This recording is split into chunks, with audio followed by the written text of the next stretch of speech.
Welcome to exam सहपाठी। आज के इस क्लास में हम लोग सीटेट के पेपर सेकंड के लिए जो हमारा सोशल स्टडीज़ का सिलेबस है उसमें पॉलिटी के आपके विभिन्न टॉपिक्स के क्रम में पहला टॉपिक जो आपका है विविधता, इससे संबंधित इम्पोर्टेंट पॉइंट्स को देखेंगे। ठीक है ना। ये हमारा जो आपका 60 मार्क्स का सोशल स्टडीज़ का पार्ट आता है, उसके सारे टॉपिक्स को आपका सिलेबस वाइज इसमें कवर किया जाएगा। अगर आपने हिस्ट्री का जो है प्लेलिस्ट नहीं देखा है तो आप प्लेलिस्ट में जा कर के हिस्ट्री के जो है टॉपिक्स को देख सकते हैं। ठीक है। आज यहाँ पे पॉलिटी का टॉपिक स्टार्ट किया जा रहा है। पहला टॉपिक है आपका विविधता। तो इसी तरह से जो है आपका साथ में जो है दोनों चलता रहेगा और इसके बाद जो है आपका ज्योग्राफी का भी स्टार्ट किया जाएगा। ओके। पहला पॉइंट है हमारा, हम लोग एक दूसरे से कई मामलों में भिन्न होते हैं। तो ये हम सब जानते हैं। हम ना केवल अलग दिखते हैं, हम क्या होते हैं कि एक दूसरे से अलग दिखते रहते हैं। ठीक है। सब दो लोग एक तरीके से नहीं दिखते हैं, बल्कि अलग अलग क्षेत्रों से भी आते हैं। ठीक है ना। कोई यह है आपका दूसरे स्टेट से है, आप किसी और स्टेट से है, तो वहाँ का जो है परंपरा और सारी चीज़ें क्या हो जाती हैं, थोड़ा सा आपकी भिन्न हो जाती हैं। हमारे धर्म भी अलग होते हैं। ठीक है। रहन सहन भी अलग हो सकते हैं। खाने पीने के तरीके भी अलग हो सकते हैं। इसके अलावा हमारी भाषाएं भी अलग हो सकती है। जैसे नॉर्थ की भाषा अलग है, साउथ की भाषा अलग है।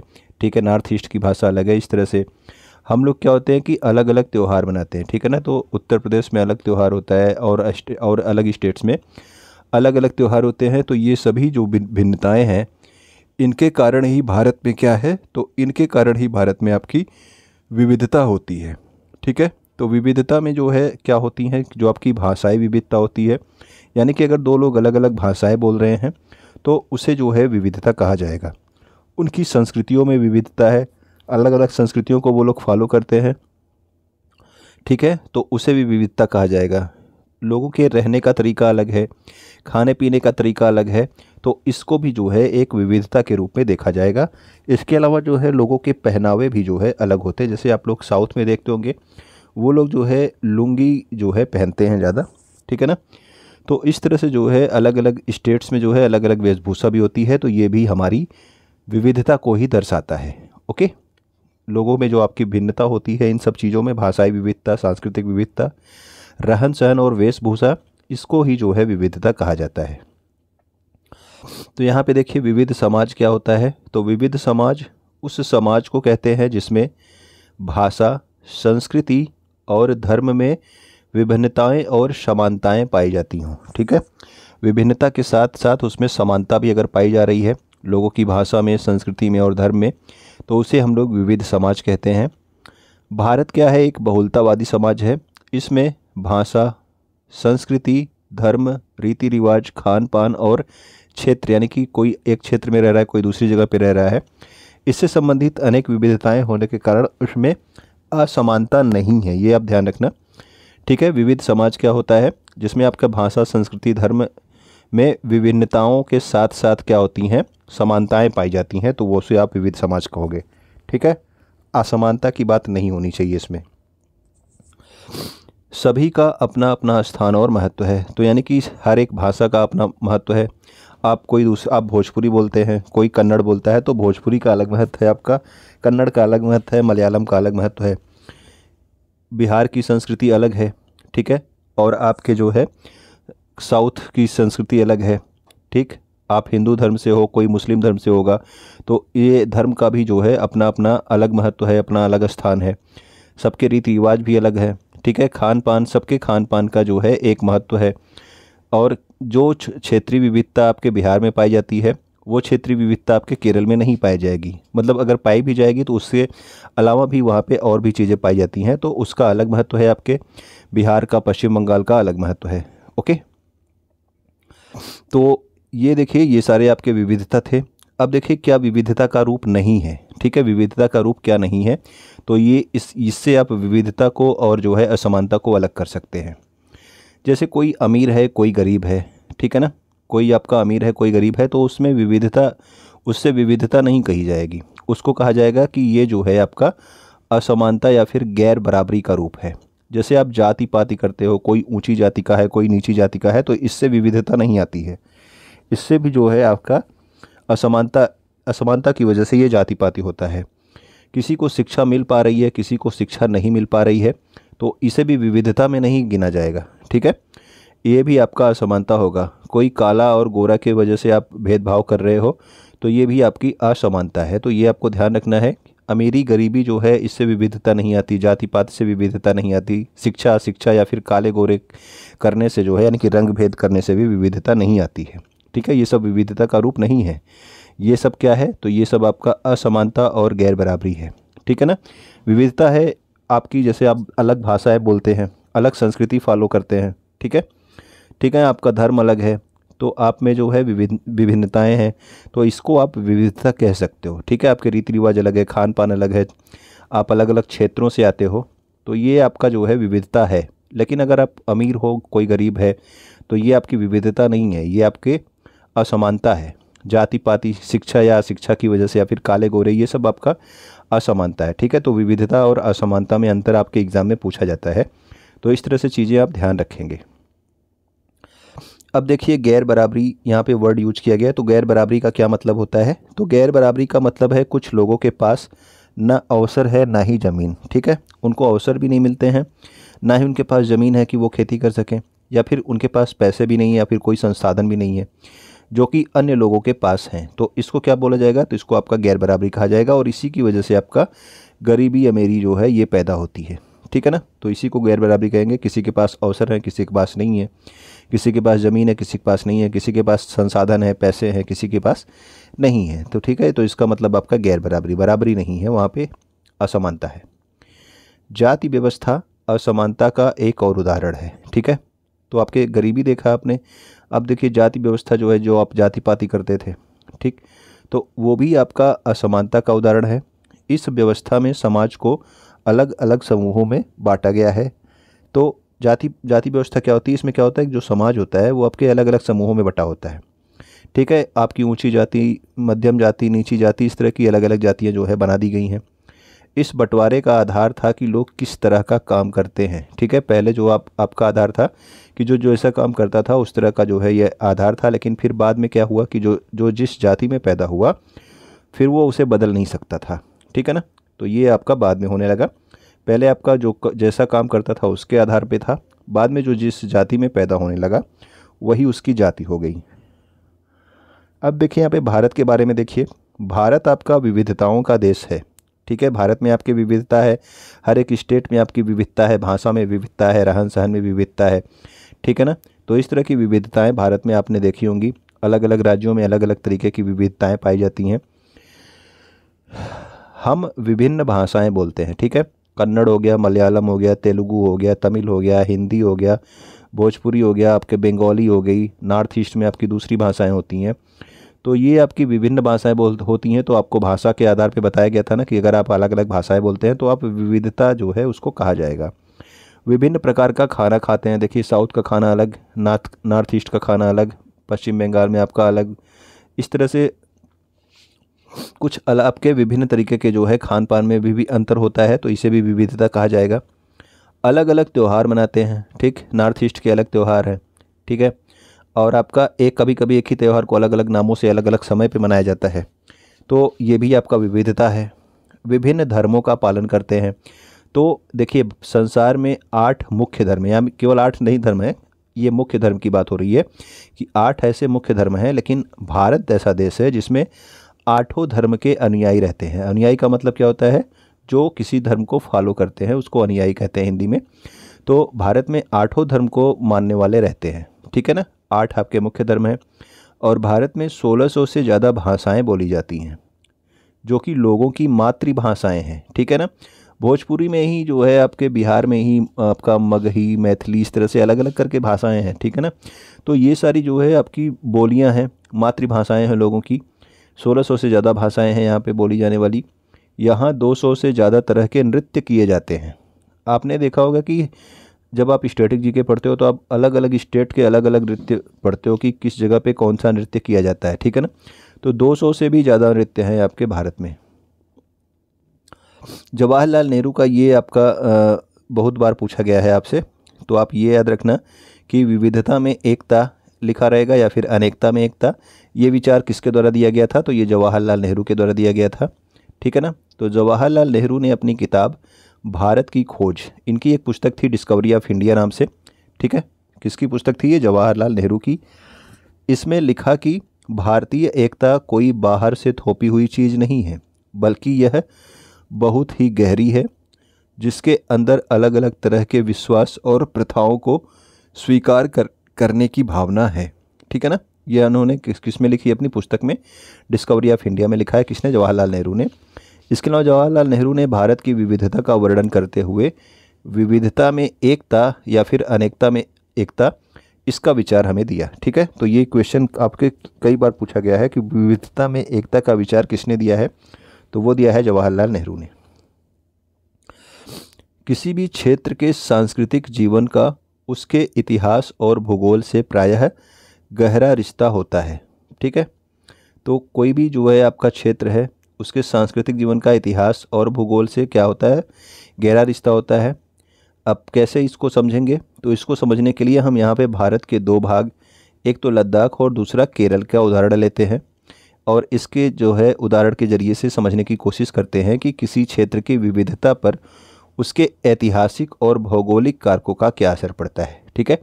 तो सबसे पहले हम लोग लद्दाख के बारे में जानेंगे, उसके बाद आपके केरल के बारे में जानेंगे कि इतिहास और भूगोल कैसे प्रभावित करते हैं विविधता को। ओके। जम्मू कश्मीर के पूर्व में पहाड़ियों पर बसा एक रेगिस्तानी इलाका है, कौन? तो यह जो आपका लद्दाख है, तो ये जम्मू कश्मीर के पूर्व में स्थित है, ठीक है ना। जम्मू कश्मीर आपके भारत के उत्तर में है, तो जम्मू कश्मीर के पूर्व में है, ये आपके पहाड़ियों पे बसा हुआ एक रेगिस्तानी इलाका है, ठीक है। ठंडा रेगिस्तान होता है यहाँ पे। यहाँ पर बहुत ही कम खेती संभव है, क्योंकि इस क्षेत्र में बारिश बिल्कुल नहीं होती, आपको पता होगा, लद्दाख वाले क्षेत्र में। और यह इलाका वर्ष भर काफ़ी लंबे समय तक किससे ढका होता है? बर्फ़ से ढका होता है, ठीक है ना। तो हिमालय श्रेणी के पास में स्थित है, तो ये क्या होता है? आपके बर्फ़ से ढका होता है ये इलाका। इस क्षेत्र में बहुत ही कम पेड़ उग पाते हैं। जब आपके वर्ष के कई महीने तक ये बर्फ़ से ही ढका रहेगा, तो वहाँ पे पेड़ उग ही नहीं पाएंगे। पीने के पानी के लिए लोग गर्मी के महीनों में पिघलने वाली बर्फ़ पर निर्भर रहते हैं, ठीक है। तो गर्मी के महीने में जो बर्फ़ पिघलेगी उससे आपका पानी बनता है, तो इस पर जो है ये निर्भर रहते हैं पानी पीने के लिए। कौन? लद्दाख के लोग। यहाँ के लोग एक ख़ास किस्म की बकरी पालते हैं, जिससे पश्मीना ऊन मिलता है। तो याद रखना, ये जो आपकी बकरी है, ठीक है ना, भेड़ नहीं बकरी है, इससे जो है आपका क्या मिलता है? पश्मीना ऊन मिलता है। यह ऊन आपकी कीमती होती है, इसीलिए पश्मीना शाल भी आपकी क्या होती है? महंगी होती है, ठीक है ना। तो पश्मीना ऊन जो है ये किससे मिलता है? ये आपके बकरी से मिलता है, जिसको आपके लद्दाख के क्षेत्र में जो लोग रहते हैं वो लोग पालते हैं। लद्दाख के लोग बड़ी सावधानी से इसका ऊन इकट्ठा करके कश्मीर के व्यापारियों को बेच देते हैं, ठीक है ना। तो जो आपकी इस बकरी से पश्मीना ऊन मिलता है, उसको ये कश्मीर के व्यापारियों को बेचते हैं।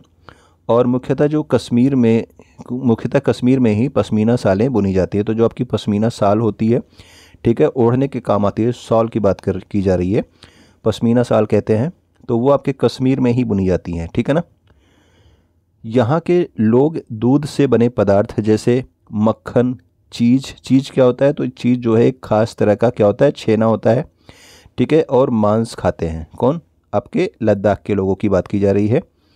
हर एक परिवार के पास कुछ गाय, बकरी और याक होती है, ठीक है। तो हर फैमिली जो है अपना कुछ ना कुछ क्या रखती है? आपका पशुओं को पाल के रखती है। जैसे किसी के पास गाय, बकरी, याक, ये सब चीज़ें उनके पास रहती हैं।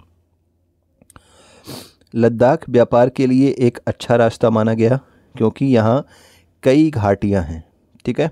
तो लद्दाख जो है, यहाँ पे कई घाटियाँ हैं, ये व्यापार के लिए भी आपका अच्छा रास्ता माना गया है। इससे गुजरकर जो आपके मध्य एशिया के लोग थे, वो कहाँ पे पहुँचे? वो तिब्बत में पहुँचते थे, ठीक है ना। तो लद्दाख से मध्य एशिया के लोग लद्दाख से होकर ही कहाँ पे जाते थे? तिब्बत। लद्दाख के रास्ते ही बौद्ध धर्म भी जो है ये आपके तिब्बत पहुंचा था, ठीक है। तो बौद्ध धर्म आपके भारत से तिब्बत जो है किस रास्ते से? लद्दाख के रास्ते से पहुंचा। लद्दाख को आपका छोटा तिब्बत भी कहते हैं, ये भी पॉइंट आप याद रखना, ठीक है। तो जो है छोटा तिब्बत किसे कहते हैं? तो ये आपके लद्दाख को कहते हैं। करीब 400 साल पहले यहाँ पर लोगों का इस्लाम धर्म से परिचय हुआ, और अब यहाँ पर अच्छी खासी संख्या में मुसलमान रहते हैं, ठीक है। अभी आपने देखा कि बौद्ध धर्म भी इधर से गया, तो यहाँ पे बौद्ध धर्म के भी अनुयायी हैं, और काफ़ी जो है संख्या में मुसलमान भी यहाँ पे रहते हैं। कहाँ पे? लद्दाख में। तो ये आपके विभिन्न धर्मों के लोग भी यहाँ पे हो गए, ठीक है। तिब्बत का एक ग्रंथ है केसर सागा, ठीक है, ये लद्दाख में काफ़ी प्रचलित है, तो इसका नाम याद रखना। केसर सागा जो है ये कहाँ का ग्रंथ है? तिब्बत का ग्रंथ है, लद्दाख में काफ़ी प्रचलित है। उसके स्थानीय रूप को मुसलमान और बौद्ध दोनों ही लोग गाते हैं और उस पर नाटक खेलते हैं, ठीक है। तो ये इनकी विविधता ही है, और विविधता में क्या है? विविधता में एकता है। दोनों आपके अलग अलग धर्मों के हैं, लेकिन उसके बावजूद भी क्या करते हैं कि जो आपका केसर सागा नाम का एक तिब्बत का ग्रंथ है, उसको दोनों लोग जो है उसी तरह से गाते हैं और उस पर जो है नाटक भी खेलते हैं, ठीक है ना। तो ये आपकी इनकी विविधता भी है, धर्म की विविधता है, लेकिन जो है इस ग्रंथ की वजह से इनमें एकता होती है और ये जो है एक साथ ही सारी चीज़ें करते हैं। अब देखते हैं आगे आपका केरल के बारे में दिया गया है। केरल भारत के दक्षिण पश्चिमी कोने में बसा हुआ एक राज्य है। तो आपने देखा होगा केरल कहाँ पे है? एकदम नीचे साइड में आपका जो ये इस तरह से भारत का हिस्सा है, यहाँ पे आपका केरल होता है। ये आपका साउथ एरिया हो गया, इधर आपका वेस्ट होता है, तो ये आपके साउथ वेस्ट वाले एरिया में पड़ता है, ठीक है ना। तो साउथ वेस्ट वाले एरिया में पड़ता है, दक्षिण पश्चिमी कोने में बसा हुआ एक राज्य है आपका केरल। यह एक तरफ से समुद्र से घिरा हुआ है। तो केरल अभी आपने देखा यहाँ पे था, तो इधर साइड में आपका यहाँ पे क्या है? आपका समुद्र है, और दूसरी तरफ से आपके पहाड़ियों से, तो इधर आपका नीलगिरी, अन्नामलाई, सब पहाड़ी के बारे में आपने सुना होगा ना। तो यहीं पे जो है आपका ये दूसरी तरफ ये पहाड़ियों से घिरा हुआ है। इन पहाड़ियों पर विविध प्रकार के क्या मिलते हैं? मसाले मिलते हैं। तो जो आपकी केरल में जो है अलग अलग प्रकार के मसाले मिलते हैं, जैसे कि आपका काली मिर्च हो गया, लौंग हो गया, इलायची हो गया, ये सब आपके केरल की इन्हीं पहाड़ियों पर उगते हैं। सबसे पहले अरबी और यहूदी जो है व्यापारी केरल आए। तो यह आपके मसालों के व्यापार के लिए सबसे पहले अरबी और यहूदी जो है कहाँ पे आए थे? केरल में आए। ऐसा माना जाता है कि ईसा मसीह के धर्मदूत, इनका नाम था सेंट थॉमस, तो ये भी आप ध्यान रखना, सेंट थॉमस का नाम, लगभग 2000 साल पहले यहाँ आए। भारत में ईसाई धर्म लाने का श्रेय भी किसे जाता है? तो सेंट थॉमस को ही जाता है, ठीक है। तो ऐसा माना जाता है कि सेंट थॉमस ने ही आपके सबसे पहले केरल में आए और यहाँ पे ईसाई धर्म का प्रचार इन्होंने किया। इब्न बतूता जो है, इब्न बतूता का नाम पता होगा आपको। इब्न बतूता कहाँ से आया था? ठीक है, ये अगर आपको पता हो तो आप कमेंट करके बताना। इब्न बतूता की एक पुस्तक भी है, इम्पोर्टेंट है, अगर आपको नाम पता हो तो आप कमेंट करके बता सकते हैं। इसने अपने यात्रा वृत्तांत में मुसलमानों के जीवन का विवरण देते हुए लिखा कि मुसलमान समुदाय की यहाँ पर बड़ी इज्जत थी, ठीक है। तो ये आपके भारत में जो है इन्होंने क्या कहा कि यहाँ पे मुसलमान समुदाय की बहुत इज्जत थी, ऐसा इब्न बतूता ने अपनी पुस्तक में लिखा है। वास्को डी गामा एक पुर्तगाल यात्री था जो पानी के जहाज से जो है यहाँ पे यानी कि केरल में पहुँचा था। तो पुर्तगालियों, ये आपका पुर्तगाली था, ये भी आपको ध्यान रखना। वास्को डी गामा क्या था? एक पुर्तगाल से आया था, पुर्तगाली था। इसने यूरोप से भारत तक की समुद्री रास्ता जो है लोगों को दिखाया कि भारत जो है एक देश है, वहाँ पे यूरोप से किस तरह से पहुँचा जा सकता है, ठीक है। इन सभी ऐतिहासिक प्रभावों के कारण केरल के लोग विभिन्न धर्मों का पालन करते हैं, जिसमें यहूदी भी हैं, इस्लाम भी है, ईसाई भी है, हिंदू और बौद्ध धर्म भी शामिल हैं, ठीक है ना। अभी आपने देखा लद्दाख में आपके मुस्लिम थे और आपके बौद्ध थे, ठीक, लेकिन आपका यहाँ केरल में आपके यहूदी भी हैं, इस्लाम भी है यानी कि मुस्लिम भी हैं, ईसाई भी है, हिंदू और बौद्ध, ये सारे धर्म के लोग यहाँ पे रहते हैं। तो यहाँ पर भी विविधता है। चीन के व्यापारी भी केरल आए। तो चीन के जो व्यापारी थे ये भी केरल आए थे। यहाँ पर मछली पकड़ने के लिए जो जाल इस्तेमाल किए जाते हैं, यानी कि केरल में जो है मछली पकड़ने के लिए जो जाल इस्तेमाल किए जाते हैं वो चीनी जालों से हूबहू मिलते हैं और उनको चीना वाला कहते हैं, ठीक है। तो चीना वाला क्या है, ऐसा जो है आपसे पूछा जा सकता है। तो चीना वाला है एक आपका मछली पकड़ने का जाल जो कि आपके चीन के जो है चीनी जाल जो होते थे मछली पकड़ने वाले उनकी तरह ही होते हैं, ठीक है ना। तो चीना वाला इनको कहते हैं, मछली पकड़ने का जाल। तलने के लिए जो बर्तन इस्तेमाल किए जाते हैं उसको चीना चट्टी कहते हैं, ठीक है। तो तलने के लिए यानी कि फ्राई करने के लिए जो बर्तन इस्तेमाल होता है उसको चीना चट्टी कहते हैं। ये भी पॉइंट आप याद रखना। केरल की उपजाऊ ज़मीन और जलवायु चावल की खेती के लिए बहुत उपयुक्त है। तो जो आपके केरल की ज़मीन है और वहाँ की जो जलवायु है, वहाँ पे बरसात अधिक होती है और आपको पता है कि चावल के लिए जो है बरसात की ज़रूरत ज़्यादा होती है, पानी की, तो इसीलिए जो है वो चावल की खेती के लिए उपयुक्त है। और वहाँ पर अधिकतर लोग मछली, सब्जी और चावल खाते हैं। ठीक है, तो मछली जो है, क्योंकि समुद्र एक साइड में समुद्र है तो वहाँ से आपकी मछलियाँ पकड़ी जाती हैं। चावल की खेती के लिए वहाँ पर उपयुक्त जलवायु है, इसलिए वहाँ पे चावल होती है। ठीक है ना, सब्जियाँ भी उगाई जाती हैं। तो ये आपका वहाँ का भोजन हो गया।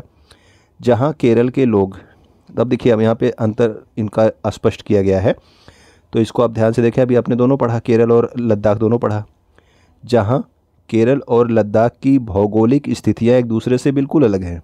आपने देखा कि यहाँ पे केरल में ढेर सारी वर्षा हो रही है, जिससे वहाँ पे चावल उग रहा है, और लद्दाख में क्या था, वहाँ पे वर्षा बिल्कुल नहीं हो रही है। ठीक है ना, बहुत कम जो है आपकी खेती होती है वहाँ पे।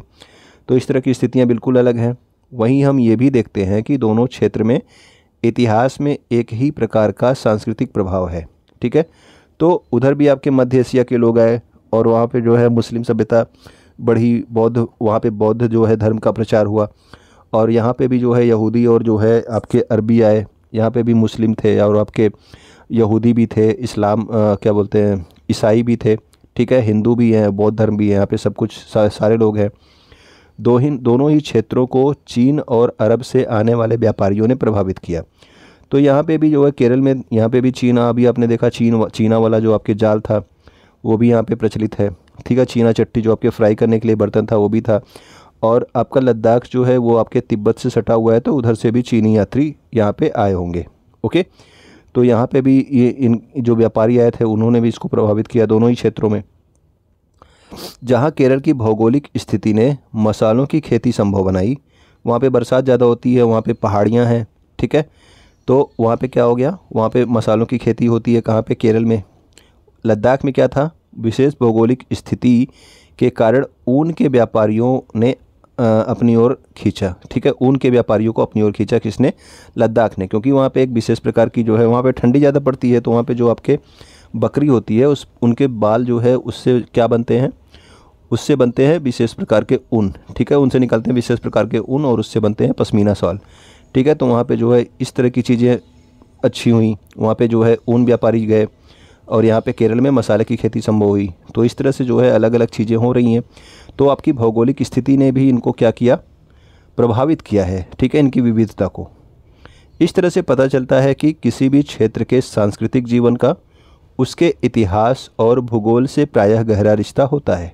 ठीक है, तो ये चीज़ें आप समझ गए कि जो है किसी भी क्षेत्र का सांस्कृतिक जीवन जो है वहाँ के भूगोल और इतिहास से जो है प्रभावित होता है। ओके, अब यहाँ पे हम लोग देखते हैं कुछ अलग अलग कुछ और भी पॉइंट्स हैं जो कि हमें जो है समझना ज़रूरी है। विविधता के साथ में उसमें क्या समस्याएं हैं वो भी हमें जानना ज़रूरी है। जहाँ विविधता जो है हमारे समाज को समृद्ध बनाता है, ठीक है, वहीं पर विविधता के कारण लोगों को समस्याएं भी होती हैं। ठीक है, जब भी आप जो है आपका कोई केरल का बंदा आ जाता है आपके नॉर्थ साइड में, तो आप लोग उसको जो है मल्लू मल्लू करके चिढ़ा सकते हो, या फिर कोई नॉर्थ ईस्ट का आता है तो उसको आप चीन का जो है बोल देते हो। तो इस तरह की जो है उसकी विविधता अलग है, लेकिन आप लोग उसको जो है क्या करते हो, आप उसके लिए समस्याएं खड़ी कर देते हो इस तरह की चीज़ें बोल के। ठीक है, उसको चिंकी चिंकी बुलाते हो नॉर्थ ईस्ट वालों को। तो इस तरह से जो है आप समस्याएं जो है उनके लिए क्रिएट कर देते हो। लोग अक्सर अपने से अलग दिखने वाले लोगों, जैसे कि आपने देखते हो आप लोग नॉर्थ साइड में, इधर उत्तर प्रदेश में कोई आपका नॉर्थ ईस्ट से आ जाए तो उसको सोचते हैं ये लोग ये कहाँ से आया है, चीन से आया है। ठीक है ना, तो ये आपका वो, क्योंकि वो अलग दिखता है। और किसी विशेष समुदाय के प्रति आप जो है किसी और धर्म के हो, कोई और किसी दूसरे धर्म से आया है, उसका वेशभूषा अलग है, तब भी आप उसके लिए क्या बना लेते हो, एक पूर्ण धारणा बना लेते हो। ठीक है, और उनके साथ अच्छा व्यवहार नहीं करते हो, जिससे उन्हें परेशानी होती है, और ये परेशानी आपके विविधता के कारण ही है। भेदभाव कब होता है, तो भेदभाव तब होता है जब लोग पूर्वाग्रह या रूढ़िबद्ध धारणाओं के आधार पर व्यवहार करते हैं। तो पूर्वाग्रह क्या होता है, तो पूर्वाग्रह देखिए क्या होता है, जब हम किसी के बारे में पहले से कोई राय बना लेते हैं और उसे हम अपने दिमाग में बैठा लेते हैं, तो वह पूर्वाग्रह का रूप ले लेती है। ठीक है, आप किसी के बारे में आप कोई भी राय बना लो कि वो तो ऐसा ही है। ठीक है, तो वो तो ऐसा ही है, और उसको अपने दिमाग में आप सेट कर लेते हो। फिर जो है ये आपकी अधिकतर ये जो राय होती है, जो आप पूर्वाग्रह बनाते हो, वो हमेशा आपकी क्या होती है, अधिकतर आपकी नकारात्मक ही होती है। आप जो है सकारात्मक राय बहुत कम बनाते हो, सकारात्मक पूर्वाग्रह बहुत कम बनता है। ठीक है, तो ये आपकी पूर्व धारणा या फिर पूर्वाग्रह आप लोग बना लेते हो किसी के भी बारे में। इस तरह से हम कई चीज़ों के बारे में पूर्वाग्रही हो सकते हैं, जैसे कि किस किस चीज़ों के बारे में हम पूर्वाग्रही हो सकते हैं। जैसे कि धार्मिक विश्वास, आपका धार्मिक विश्वास अलग है, दूसरे का धार्मिक विश्वास अलग है, तो आप उसके बारे में सोचते हो कि वो लोग इसी तरह से करते होंगे हर चीज़, ठीक है, तो ये आपका पूर्वाग्रह है। उनकी चमड़ी का रंग, ठीक है, नॉर्थ के लोग का जो है थोड़ा सा गोरा होता है, उधर साउथ के लोग का थोड़ा सा जो है काला होता है, तो चमड़ी का रंग भी इनके अलग होता है। तो आप सबको ऐसा समझ लोगे कि सभी लोग जो है काले होते हैं उधर के, ठीक है, ऐसा समझ लोगे। जिस क्षेत्र से वो आते हैं, ठीक है, यानी कि जहाँ से वो आते हैं जिस क्षेत्र से, जैसे वहाँ साउथ से आते हैं तो वहाँ पे आप सोचते हो कि इसी तरह की चीज़ें वहाँ पे होती होंगी, ऐसा वहाँ पे होता होगा, वैसा वहाँ पे होता होगा। जिस तरह से वो बोलते हैं, तो सब लोग एक ही तरह से नहीं बोलते हैं, लेकिन आप लोग सोचते हो कि एक ही तरह के सभी लोग बोल रहे हैं। जैसे कपड़े वे पहनते हैं, आपने देख लिया कि लुंगी जो है साउथ के लोग पहनते हैं, तो आपको लगता है कि पूरा साउथ ही लुंगी पहन के टहल रहा है। ऐसा भी नहीं होता, ये आपका पूर्वाग्रह है, आप ऐसा सोचते हो बस, ठीक है, आपने अपने दिमाग में उसको बना लिया है, बैठा लिया है, तो ये आपके पूर्वाग्रह है, ठीक है। इससे आपका क्या करते हो आप लोग, इसकी वजह से, इस पूर्वाग्रह की वजह से आप क्या करते हो, भेदभाव करते हो, ठीक है। इसके अलावा रूढ़िबद्ध धारणा क्या होती है वो देख लेते हैं। जब हम सभी लोगों को एक ही छवि में बांध देते हैं, यानी कि अभी यहाँ पे किसी एक के प्रति आप पूर्व धारणा बना रहे थे, ठीक है, अब यहाँ पे जो है रूढ़िबद्धता क्या है, जब हम सभी लोगों को एक ही छवि में बांध देते हैं या उनके बारे में एक पक्की धारणा बना लेते हैं, ठीक है, कि हम ऐसा एक बार सोच लिए तो वो आपका चलता रहता है, सालों सालों तक लोग वही सोचते रहते हैं कि ऐसा ही होता होगा, उसे ही रूढ़िबद्ध धारणा कहते हैं। जैसे कि अब कहा जाता है कि लड़के रोते नहीं हैं, ठीक है, तो वो अभी आपका क्या है, वो आपकी रूढ़िबद्ध धारणा है, ठीक है, आपने ऐसा सोच लिया, फिर उसके बाद धीरे धीरे जो है आपके पीढ़ी दर पीढ़ी अभी आप बच्चे हैं, फिर आप अपने बच्चों को भी इसी तरह से चीज़ें बताते हैं, तो वो आपकी रूढ़िबद्ध धारणा बन जाती है, ठीक। तो इसी तरह से आगे बढ़ती हुई चली जाती है। जैसे कहा जाता है कि लड़कियां मैथ में कमज़ोर होती हैं, ठीक है, उनको मैथ नहीं लेना चाहिए, तो इस तरह की चीज़ें आपकी रूढ़िबद्ध धारणा है, ठीक। तो ये आपकी पीढ़ी दर पीढ़ी आगे बढ़ती चली जाती है। कई बार हम किसी खास देश, धर्म या लिंग के बारे में, जैसे लिंग के बारे में भी बताया कि लड़कियों के बारे में इस तरह की धारणा है, लड़कों के बारे में अलग धारणा है, आप लोग बना लेते हो, ठीक है। किसी धर्म के बारे में ऐसा सोच लेते हो कि वो इसी तरह से चीज़ें करते होंगे, तो आपको लगता है कि सब लोग एक ही तरह के वहाँ पे हर वही चीज़ कर रहे हैं, ठीक है। किसी देश के प्रति, जैसे मेक्सिको में जो है आपका अफीम जो है, यानी कि क्रिमिनल जो है केसेस ज़्यादा होते हैं, तो आपको लगता है कि पूरा मेक्सिको ही क्या है, वो आपकी क्रिमिनल कंट्री है, ठीक है ना। तो ये भी आपका क्या है, एक पूर्व धारणा है। ऐसा होने के कारण जो है किसी को कंजूस हम मान लेते हैं कि ये देश, ये बहुत कंजूस है, ये आपका अपराधी देश है, ठीक है, ये लोग बहुत बेवकूफ़ होते हैं। तो इस तरह से जो है हम लोग पूर्व धारणा बना लेते हैं और उसी तरह से रूढ़िबद्ध आपकी धारणा बन जाती है, ठीक है। तो ये हमारे जो है विविधता से संबंधित कुछ इंपॉर्टेंट पॉइंट थे और आपके क्लास थी, उम्मीद करता हूँ कि आपको अच्छी लगी होगी। तो अगर आपको समझ में आया है तो आप कमेंट करके ज़रूर बताना, ठीक है। वीडियो पसंद आया तो आप लाइक कर सकते हैं, चैनल को आपने सब्सक्राइब नहीं किया है तो वो भी कर सकते हैं, अपने उन दोस्तों तक शेयर कर सकते हैं जो आपके सीटेट के सेकंड पेपर की तैयारी कर रहे हैं। और इसके अलावा अगर आप हिस्ट्री और आपके ज्योग्राफी का जो है सीटेट का सिलेबस का कवर जो किया गया है उसको देखना चाहते हैं तो आप प्लेलिस्ट में जा कर के देख सकते हैं, ठीक है। तो वीडियो को कुछ नया सीखने के लिए, वीडियो में कुछ नया देखने के लिए आपका बहुत बहुत धन्यवाद।